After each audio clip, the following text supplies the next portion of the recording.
हमारे देश में ये जो राजनीतिक पार्टियां हैं ना, ये पार्टियां नहीं है, डाकुओं के गिरोह हैं ये।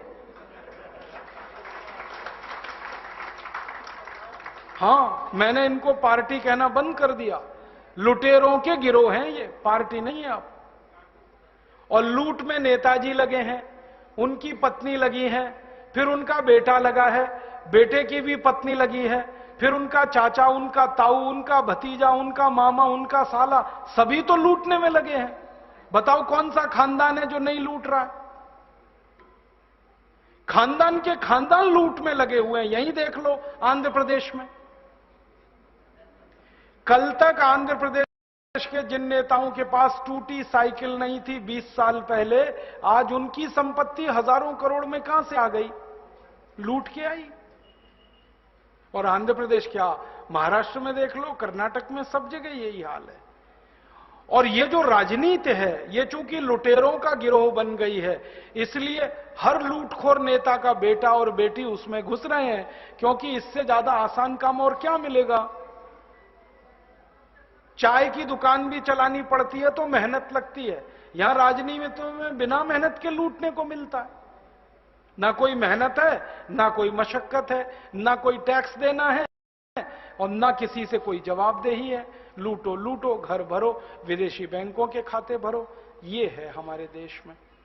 तो मैंने कहा कि अभी एक रास्ता तो ये है कि हम सब फिर से महात्मा गांधी, भगत सिंह, ऊधम सिंह, चंद्रशेखर का अवतार ग्रहण करें और इन नए काले अंग्रेजों को इस लूट की व्यवस्था से बाहर करें। ये एक रास्ता है। एक और रास्ता है दूसरा, कि हम सब कुछ ना करें, खामोश बैठे रहें। एक दूसरा रास्ता और है, खामोश बैठे रहें और कहें जो हो रहा है अच्छा हो रहा है, आगे होगा और भी अच्छा होगा, तुम क्यों व्यर्थ चिंता करते हो, तुम क्या लाए थे, क्या ले जाने वाले हो। ये दूसरा रास्ता है। हां, और इस रास्ते पर हमको भटकाने वाले 10-20 नहीं है, सैकड़ों लोग हैं। रोज आते हैं और माला पकड़ा देते हैं कि राम राम राम राम, राधे राधे राधे राधे, राम राम राम राम, राधे राधे, बस यही करो, देश तो ठीक हो जाएगा। और ज्यादा उनसे तर्क करो तो कहने लगे तुम क्यों व्यर्थ चिंता करते हो, तुम क्या लाए थे, क्या ले जाओगे, जो हो रहा है अच्छा हो रहा है, देश लुट रहा है अच्छा हो रहा है, आगे लुटेगा और अच्छा होगा। वो हमको समझाते हैं और इसी को धर्म कहते हैं, इसी को धर्म कहते हैं। और आजकल धर्म के व्यापार करने वालों की बाढ़ आई हुई है। हां, बहुत बड़ी फौज खड़ी हुई है उनकी। एक राम की कथा कहेगा 10 करोड़ लेके जाएगा, दूसरा कृष्ण की कथा कहेगा वो 15 करोड़ लेके जाएगा।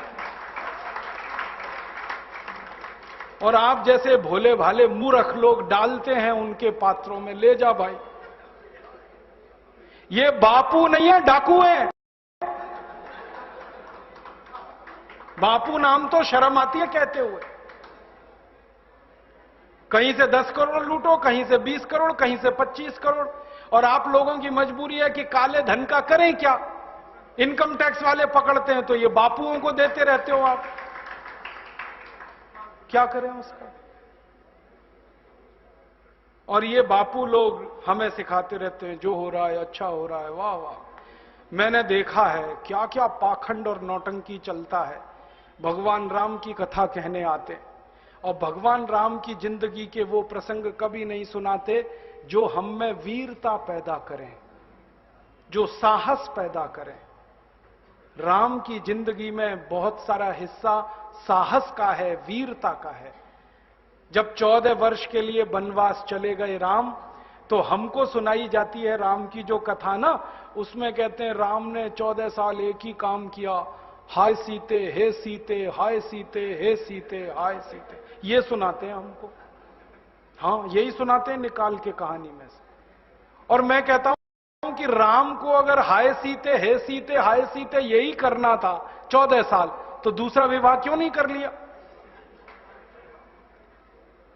सैकड़ों राजा तैयार थे अपनी राजकुमारियों को राम को देने के लिए, वो तो कर लेते दूसरा विवाह।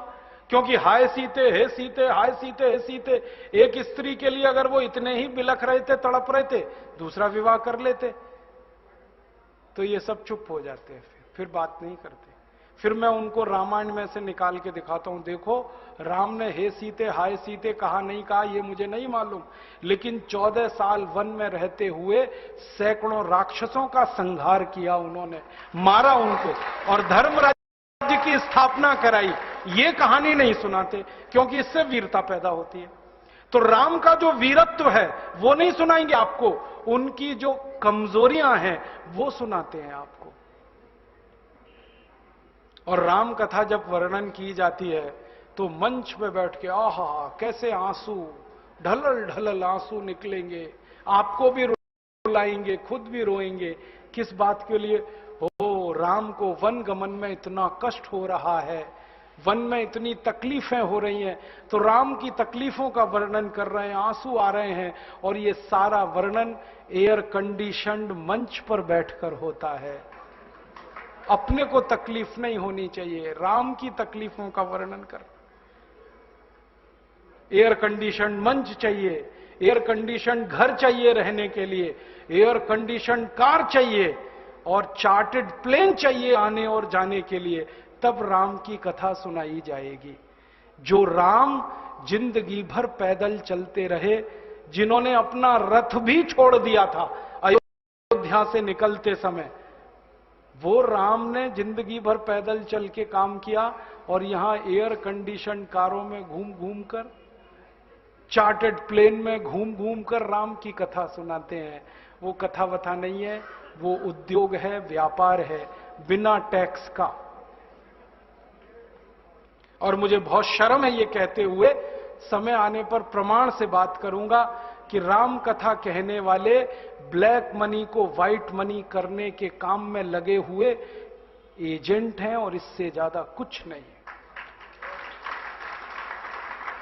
और मुझे इससे भी बड़ी शर्म आती है कहते हुए कि आप जो उनको दे रहे हैं दान के रूप में, वो पैसा ब्याज पर उठा रहे हैं वो दूसरे लोगों को, और आपके दिए हुए पैसे से धंधा बना रहे हैं अपना। फिर ऐसे ही कृष्ण की कथा कहने वाले आ जाते हैं, कहते राधे राधे राधे राधे राधे राधे, और कुछ कहो ही मत, राधे राधे। कंस को मारा, जरासंध को मारा, शिशुपाल को मारा, अधर्मियों को मारा, ये सब थोड़े में, राधे राधे राधे राधे बड़े में।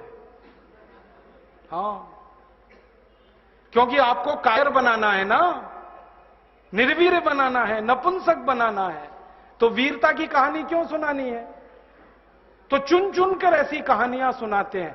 और मैं आपको बहुत गंभीर बात कह रहा हूं कि ये सारे हमारे देश में जो पाखंडी लोग हैं ना, राम और कृष्ण की कथा कहने वाले, ये सरकारों के साथ मिले हुए हैं, क्योंकि सरकारों ने इनको एक कान में मंत्र फूंका है, तुम लोगों का ध्यान इस तरफ भटकाते रहो ताकि कोई महंगाई के खिलाफ न लड़े, गरीबी के खिलाफ न लड़े, बेरोजगारी के खिलाफ न लड़े, अत्याचार के खिलाफ न लड़े, वो डूबा रहे राधे राधे राधे राधे राम राम राम राम, बस इसी में।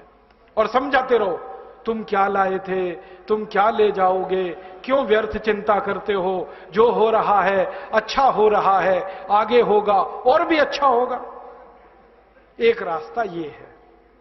अब दो रास्ते हैं अपने सामने, एक रास्ता भगत सिंह का, ऊधम सिंह का, चंद्रशेखर का, एक रास्ता हमारे ये धर्म गुरुओं का, पाखंडियों का, जो राम की कथा, कृष्ण की कथा। मुझे बहुत ऑफर आए हैं, मैं आपको दिल का दर्द बता रहा हूं, सच में कह रहा हूं, आपसे नाम नहीं लेता। मुझे ऑफर आए कि तुम कहां बेकार भटक रहे हो, मेरे साथ आ जाओ। मैंने कहा बापूजी क्या होगा उसमें? तो कहने लगे जितना मिलता है वो डबल हो जाएगा। मैं बोल रहा कैसे? तो उन्होंने कहा तुम्हारी वाणी में बहुत जोर है और मेरे पास लोगों की भीड़ इकट्ठा करने का, मजमा लगाने का तरीका है। मैं ऐसा डमरू बजाता हूं कि सब इकट्ठे होते हैं, और तुम्हारी वाणी में जोर बहुत है, मिलके लूटेंगे, थोड़ा तुम्हारा थोड़ा मेरा। ऐसे खुले ऑफर हैं मेरे पास। और मैं कहता हूं बापूजी माफ करो। क्यों?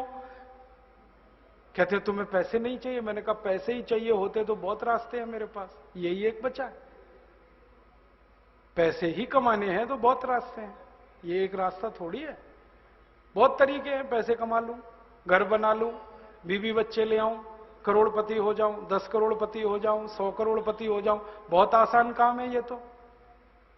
थोड़ी चालाकी हो तो सैकड़ों करोड़ बनाना बिल्कुल मुश्किल नहीं है इस देश में। फिर अंत में तो वही होगा ना, सैकड़ों करोड़ हो गए, एक दिन डायबिटीज होगी, एक दिन अर्थराइटिस होगा, एक दिन हार्ट अटैक आएगा, मैं मरने ही वाला हूं।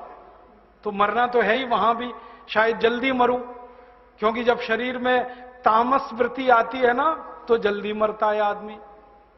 जब तक सात्विक रहता है तब तक थोड़ा दम रहता है। तो तामस वृत्ति आएगी, मरना मुझे वहां भी है, तो क्यों ना इस रास्ते पे चल के मरूं जहां सात्विक वृत्ति भी है, मरना है तो पक्का ही है, जिंदा तो कोई रहेगा नहीं। तो भगत सिंह का रास्ता क्या बुरा, ऊधम सिंह का रास्ता क्या बुरा, चंद्रशेखर का रास्ता क्या बुरा, कुछ करके मरो ना। मरेंगे ये सब भी, साधु संत पाखंडी, राम की कथा सुनाते सुनाते हार्ट अटैक आएगा, मरेंगे वो भी। डायबिटीज सबको हो रखी है, मैंने देखा है नजदीक से जाके, सब इंसुलिन लगाते हैं, खाते हैं गोलियां, अपनी डायबिटीज नहीं मिटा पाते, दूसरों को उपदेश देते फिरते। ब्लड प्रेशर सबको बढ़ा हुआ है, क्योंकि ये जो काला धन है ना, इसका हिसाब किताब करने में बीपी ही बढ़ने वाला है। सब बीपी की गोलियां खाते हैं, सब डायबिटीज के लिए शिकार हैं, तो दूसरों को उपदेश देंगे तो मैं भी लग जाऊं, वो एक रास्ता है। एक रास्ता भगत सिंह, ऊधम सिंह, चंद्रशेखर का भी है। मौत तो दोनों में ही आने वाली है, बस अंतर इतना है, एक मौत ऐसी आएगी जिसको देश और समाज जिंदगी भर याद रखेगा, और एक मौत ऐसी आएगी कोई पूछेगा नहीं। तो हमने तो चुन लिया है दूसरा रास्ता, भगत सिंह वाला, ऊधम सिंह वाला, और तय कर लिया है कि जैसे भगत सिंह, ऊधम सिंह, चंद्रशेखर ने गोरे अंग्रेजों को भगाया, वैसे ही हम आज के इन काले अंग्रेजों को मार